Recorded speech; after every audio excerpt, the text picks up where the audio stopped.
Well, the Iraqi Interior Ministry says it's uncovered a laboratory fully equipped to produce chemical weapons, including the highly toxic sarin gas. They say the lab belonged to the Islamic State of Iraq and Levant, an extremist rebel fraction that's been highly active in the country and neighboring Syria. The group's currently occupying the Iraqi city of Fallujah. Now, let's get to some analysis from Moeen Raoof, who's defense consultant, and he's joining us live from the UK. Thank you so much, Mr. Raoof, for joining us here on RT International. Well, we know that this is an extremist group, and it's been highly active in Syria, particularly Aleppo. What do you make of their activities? I mean, is there any chance that these weapons could have been used there? Yeah, if you recall, last year there was a find in Iraq of chemical weapons, which was not really widely reported. Shortly after, there was the August attacks in Syria, the alleged chemical attacks, of which no bodies have been found or seen. But these groups obviously have been crossing over from Iraq into Syria. And let's recall Secretary of State of America, John Kerry's statement last week that there may be biological weapons that the Syrian government may be using. But I think this is a precursor to... They're pointing the finger to Syria, the Western governments that you just mentioned, because we know that it's not the first time a lab has been reportedly discovered in Iraq.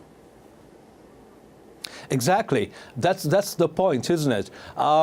They must know something. Maybe there are biological weapons also found in Iraq.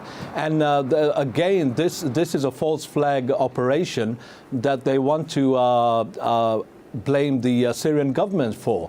And again, we know that the Americans are not honest brokers in the peace process at all.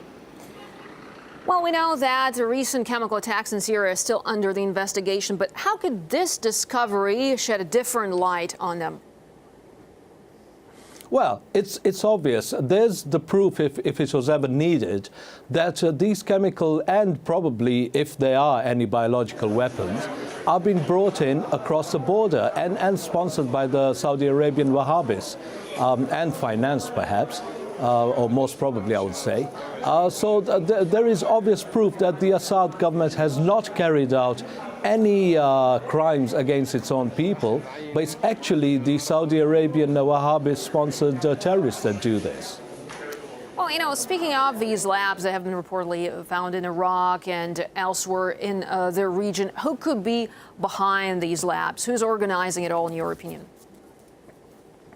It's Saudi Arabia. There is no question about it. The Wahhabist group that are sponsored by some members of the monarchy, the royal family, they are sponsoring this because it's essential.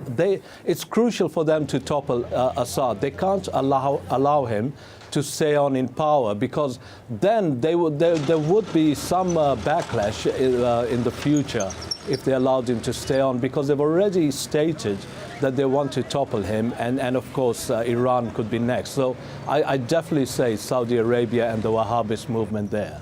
All right, Moeen Raoof, defense consultant, live from Birmingham in the UK. Thank you so much for your views here on RT International.